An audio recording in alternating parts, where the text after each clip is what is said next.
Alright, चलो Ben 10 Omniverse के सबसे वाइल्ड मिस्ट्रीज में से एक में गोता लगाते हैं। इविल फ्यूचर बेन कौन था? तो अगर आप एक सच्चे बेन 10 फैन हैं तो आपको शायद वह एपिसोड याद होगा जहां बेन फ्यूचर में ट्रैवल करता है। लेकिन यहां ट्विस्ट ये है, उसका सबसे बड़ा दुश्मन जो उसका इंतजार कर रहा है वह असल में उसका अपना फ्यूचर सेल्फ है। हाँ, आपने सही सुना। जरा सोचो, खुद का सामना करना, लेकिन अपनी सारी पावर्स, एक्सपीरियंस और कुछ बुरी माइंड कंट्रोल की वजह से जरा भी दया नहीं। ये सब ओमनीवर्स आर्क में होता है जहां विलेंस और भी बोल्ड हो रहे हैं और स्टेक्स पहले से कहीं ज्यादा है। बेन खुद को एक ऐसे फ्यूचर में पाता है जहां विलगैक्स, उसका पुराना दुश्मन, ने अनथिंकेबल कर दिया है। उसने बेन के फ्यूचर वर्जन पर कंट्रोल कर लिया है, टेक्नोलॉजी और थोड़ी डार्क एलियन मैजिक का इस्तेमाल करके। और इविल बेन वह सिर्फ कोई वीक का विलेन नहीं है, उसके पास हर ट्रिक है जो बेन ने कभी सीखी है, ओमनीट्रिक्स का हर अपग्रेड और बहुत कम हेसिटेशन। अब यहां से यह बहुत इंटरेस्टिंग हो जाता है। इविल फ्यूचर बेन सिर्फ इसलिए स्ट्रॉन्गर नहीं है क्योंकि वह बड़ा है। विलगैक्स के इशारों पर उसने ओमनीट्रिक्स की असली पोटेंशियल को टैप किया है।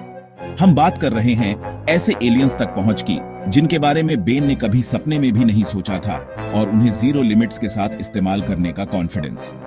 एक सीन है जहां फ्यूचर बेन सिर्फ ओमनीट्रिक्स के कुछ क्लिक्स से पूरी टाइमलाइंस को अकेले ही मिटा देता है। यह डरावना है, लेकिन यह सोचना भी अजीब तरह से शानदार है कि वह कितना पावरफुल हो गया है। लेकिन यह ट्विस्ट कैसे आया? यह सब episode and then there were none में शुरू हुआ, जहां टाइम ट्रैवल शेनिगन्स अपने पीक पर हैं। बेन का फ्यूचर सेल्फ अल्टीमेट हीरो होना चाहिए था, लेकिन विलगैक्स ने उसे करप्ट कर दिया, उसे अल्टीमेट थ्रेट में बदल दिया। तो वह पल जब प्रेजेंट बेन को एहसास होता है कि वह खुद से लड़ रहा है, तभी उसे और हमें समझ आता है कि स्टेक्स सच में कितने हाई हैं। यह सिर्फ दुनिया को बचाने के बारे में नहीं है, यह उसे रोकने के बारे में है जो वह बन सकता है। और चलो ओमनीट्रिक्स के बारे में एक सेकंड के लिए बात करते हैं। इविल फ्यूचर बेन इसे किसी और की तरह इस्तेमाल करता है। वह एलियन पावर्स को ऐसे जोड़ता है जैसे किसी ने सोचा भी नहीं था, एबिलिटीज को मिक्स करता है और यहां तक कि ब्रांड न्यू ट्रांसफॉर्मेशन भी इस्तेमाल करता है। यह रियल लाइफ में एक चीट कोड देखने जैसा है।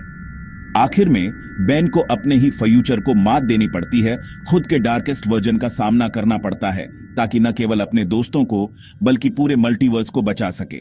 यह एक रिमाइंडर है कि कभी कभी हमारा सबसे बड़ा दुश्मन कोई और नहीं होता, ये हमारी पसंद होती है या हम जो रास्ते में कर सकते हैं। तो अगली बार जब आप ओमनीवर्स देखें, याद रखें सबसे डरावना विलेन शायद बेन खुद ही हो। अगर आपको यह टाइम ट्रैवल मिस्ट्री पसंद आई तो बेन 10 यूनिवर्स में और गहरे गोता लगाने के लिए लाइक और सब्सक्राइब करें।